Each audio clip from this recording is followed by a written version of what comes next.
Bapak-bapak, ibu-ibu, jamaah zuhur rahimakumullah. Pada kesempatan zuhur ini kita akan bahas secara sangat ringkas firman Allah yang tertera di dalam Al-Quran surat An-Nisa ayat yang ke-22 dan 23.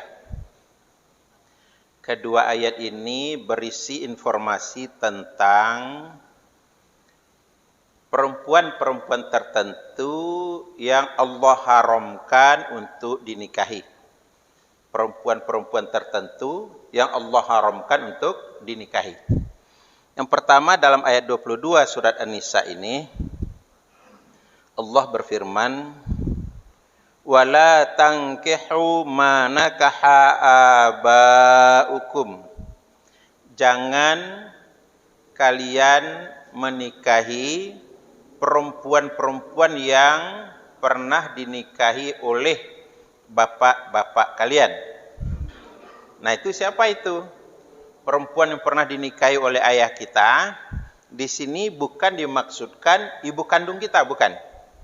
Tapi yang dimaksudkan dalam ayat 22 surat An-Nisa ini adalah ibu tiri kita yang sekarang sudah jadi bekas ibu tiri kita. Baik dia jadi bekas ibu tiri kita itu karena diceraikan oleh ayah kita, atau karena ayah kita wafat sehingga dia menjadi janda yang kematian suami. Maka kalaupun nanti habis masa iddahnya, kita selaku anak kandung dari ayah kita, oleh Al-Quran, oleh ayat ini diharamkan kita menikah dengan bekas ibu tiri tersebut. Itu An-Nisa ayat 22 itu. Lalu yang ayat ke-23, hurrimat alaikum ummahatukum. Hurrimat alaikum ummahatukum. Diharamkan bagi kalian menikahi ibu-ibu kalian. Ibu di sini bukan sekedar ibu yang melahirkan kita. Tapi termasuk ibu itu ada dua ibu lagi. Satu ibu yang melahirkan ibu kandung kita. Dua ibu yang melahirkan ayah kandung kita. Maka mereka disebut ibu-ibu kalian. Ya, jadi ibu dari ayah kita, ibu dari ibu kita, dan ibu yang melahirkan kita.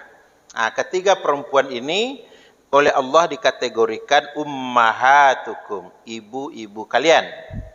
Ya, berikutnya kata Allah, wa ammatukum.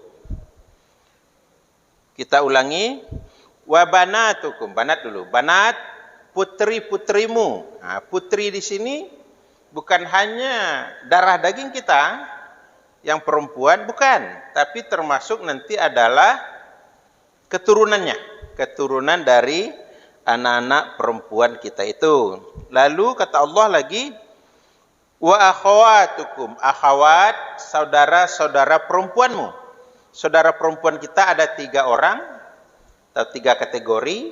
Satu, ukhtun syaqiqah, saudara perempuan kandung. Yang kedua, ukhtul li'ab, saudara sebapak dengan kita. Yang ketiga, ukhtul li'um, saudara seibu dengan kita.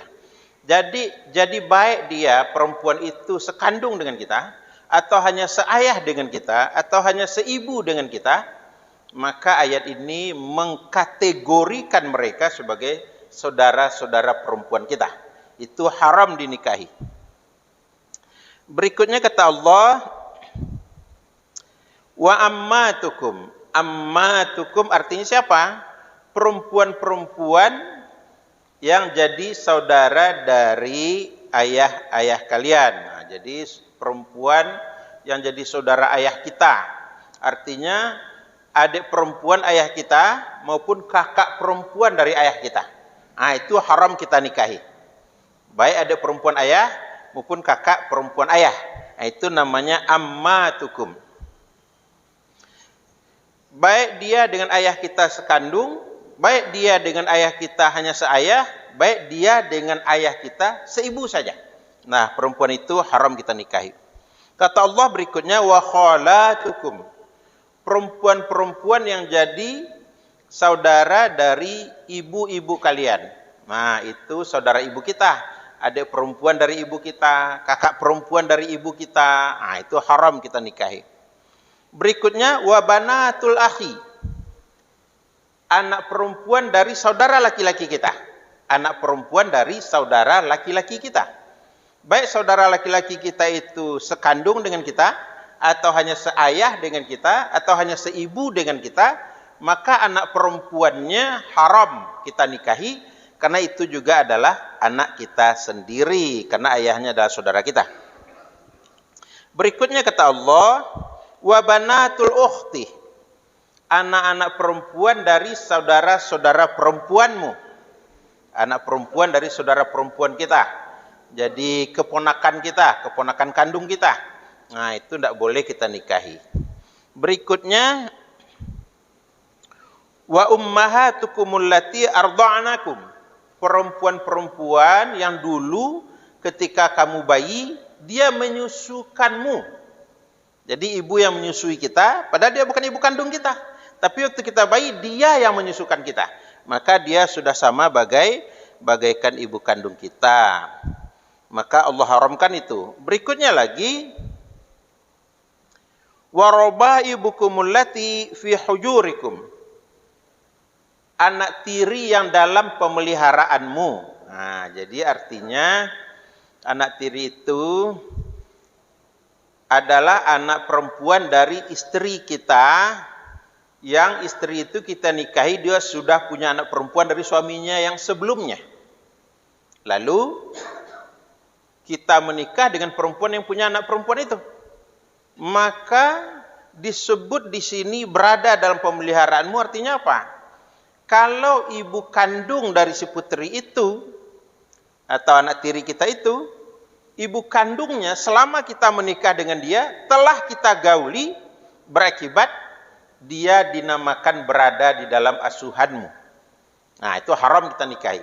Tetapi kalau selama menikah dengan ibunya, kita tidak pernah menggauli ibunya itu, lalu kita cerai atau dia wafat, maka dibenarkan menikah dengan bekas putri tiri itu. Dengan catatan sekali lagi, selama menikah dengan ibunya, ibunya tidak pernah digauli. Lalu disebut Allah lagi, wa halailu abnaikumul ladzina min aslabikum, istri dari putra kandungmu. Nah, jadi menantu perempuan kita, cerai dia dengan anak kandung kita, dengan putra kita, maka itu selamanya tidak boleh kita nikahi, karena dia pernah dinikahi oleh siapa? Oleh anak kandung kita. Nah, itulah yang Allah sebut di dalam ayat 23 ini, dan terakhir Allah tutup dengan mengatakan, wa antajma'u bainal ukhtain, haram kalian memadu dua orang perempuan bersaudara. Tetapi haram di sini yang satu ini sifatnya sementara. Artinya kalau istri kita bukan istri kita lagi, baik karena cerai hidup atau cerai mati, maka sudah boleh menikahi saudara perempuannya, karena itu berarti dia tidak dimadu lagi dengan istri kita. Bapak Ibu, itu yang disampaikan dalam kultum zuhur ini, mudah-mudahan bermanfaat. Terima kasih. Billahi taufiq wal hidayah. Wassalamualaikum warahmatullahi wabarakatuh.